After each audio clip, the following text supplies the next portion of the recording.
on Galamsey before the election, state of emergency, repeal LI 2462.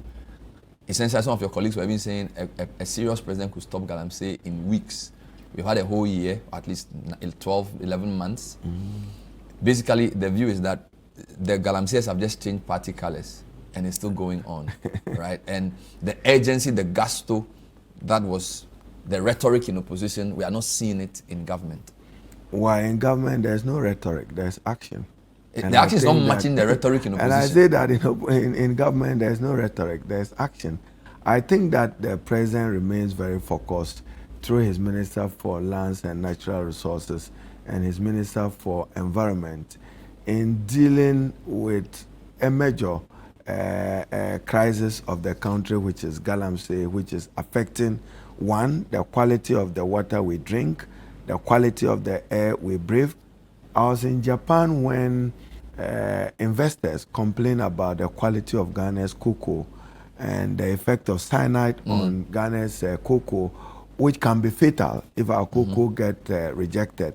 So there's concerted effort to fight Galamsey. I'm not too sure to say that we have won the fight. No, we need to win the fight, and we'll win the fight.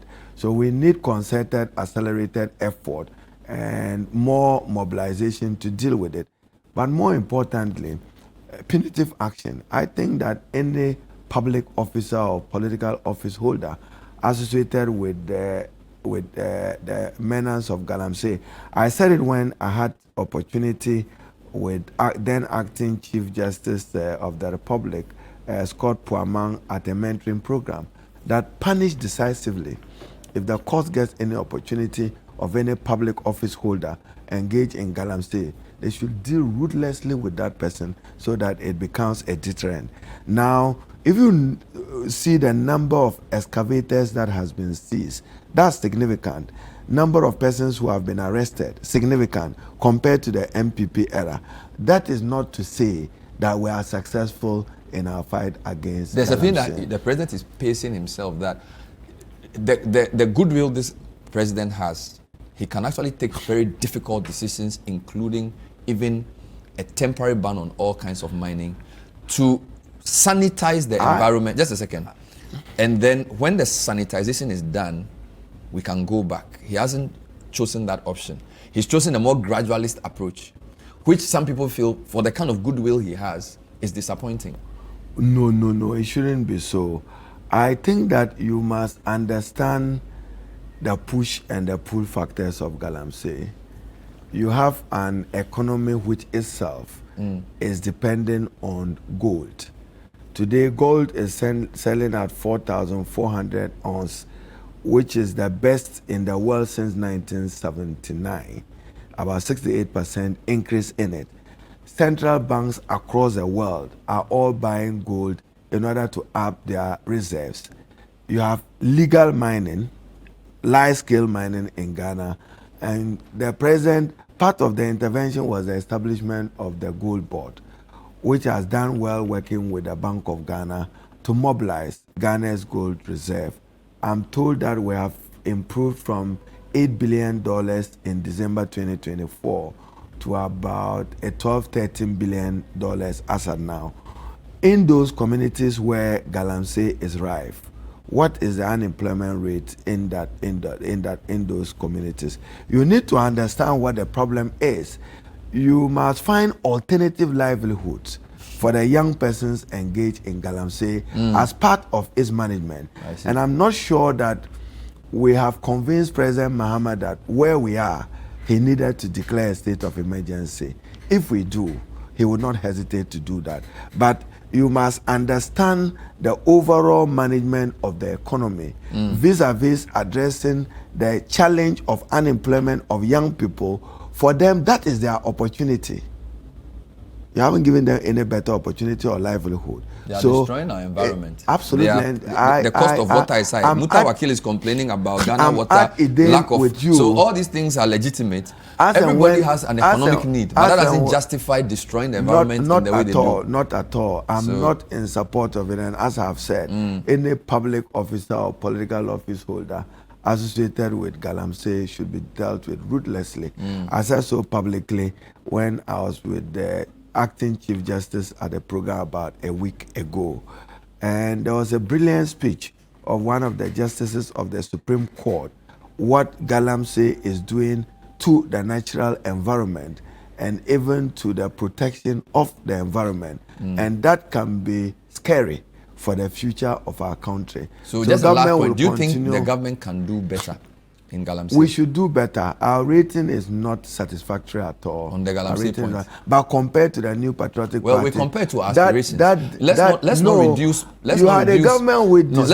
governance to comparison. No, because there must be the massive voting you got was not because people were not happy with the NPP, you have a government, but they have an expectation of the new government. When you have a government that shows utmost disrespect to a Frimpong Boateng committee report, and the same government comes to tell you, I could simply have asked you that, why didn't they declare state of emergency if they thought that was the most prudent way to address Galamsey? Well, why they waited they probably had, 4 months they had out of a office? month to elections. They've now found they had a merit month in to it. elections. You have 4 years to elections. We'll deal with it, and I'm sure the Minister of Finance is mobilizing the Minister. Let's for talk about Lands governance. No, don't end there. We have revoked the LI. Yes, I admitted that LI 2462 is gone. We've Yes, been shouting so for that that's for the significant. past 6 And the months. president have banned mining in forest reserve. That's significant.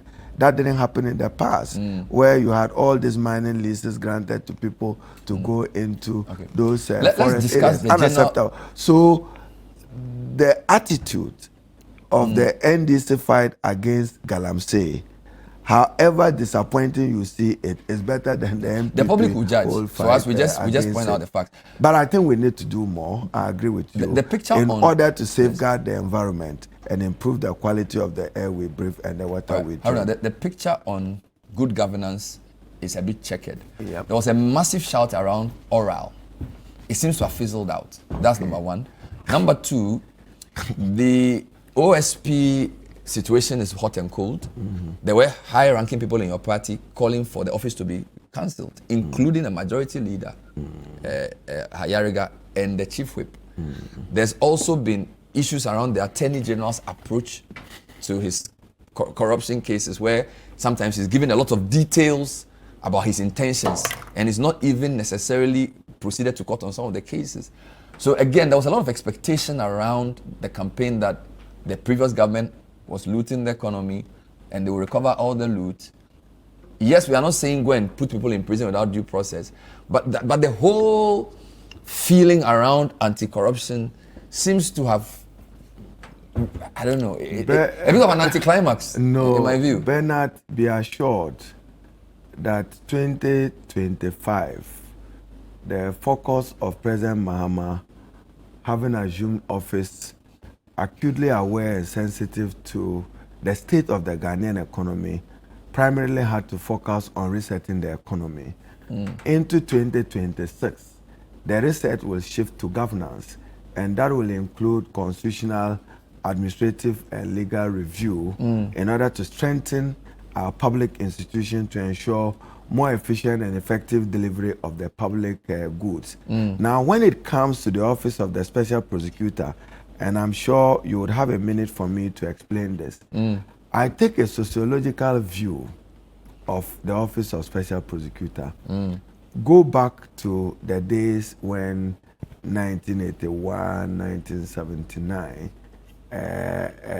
regrettable as those developments may be in terms of Jerry Rawlings and the PNDC at the time, exacting even life as part of his commitment to end graft, economic corruption, which increases the cost of doing business and denies development to poor, deserving people. What that did for me was a redefinition of a new consciousness about corruption. So the Office of the Special Prosecutor, I conceive it in the same respect. It does come with a new consciousness that every public office holder is aware that there's a watchman somewhere watching you, not to abuse the public trust and not to betray the public trust, and that there are dire consequences for the betrayal of the public trust. Now, we all, and this is just to improve our constitutional jurisprudence. What we argued then, if you recall, so when I heard Speaker Michael Kwe talk about the Office of Special Prosecutor, I said, hey, Ghana, we have come very far. Oh. He was Speaker of Parliament when we thoroughly debated the establishment of the office. And one of the significant writings at the time was the U.S. State Department issued a very strong statement supporting President Akufo-Addo. At least in fighting corruption, we call it the Sunshine Laws. Right to information is a sunshine legislation. Creating the office of the special prosecutor is part of dealing with graft head on. But the argument then was not about the existence of the office. It's about the constitutionality of it, which is reference to Article 88.4, I believe, or 3 of the 1992 Constitution, which vests prosecutorial powers, criminal prosecution, only in the Attorney General. So read 88.3 You keep going. 4. Wait, I follow the argument. Now, so it was more that argument, but having established the office, Yeah, therefore. they are supposed to account to the Ghanaian people the extent to which they are fighting corruption and exposing it. And I think that consultation suffered along the line between the party in parliament and government. That probably occasioned that momentary lapse of judgment. I mean, we have an executive president, and President Mahama is in full control as leader of government, head of state. So you agree with President Mahama's view that it's too early to touch? Absolutely. Okay. We'll take a short break. When we come back, we'll continue with this. This is the point of view. Tonight is... But that's not to say that I agree with the constitutionality of that office and the process. My guest is Haruna Iddrisu, and he's the Minister for Education.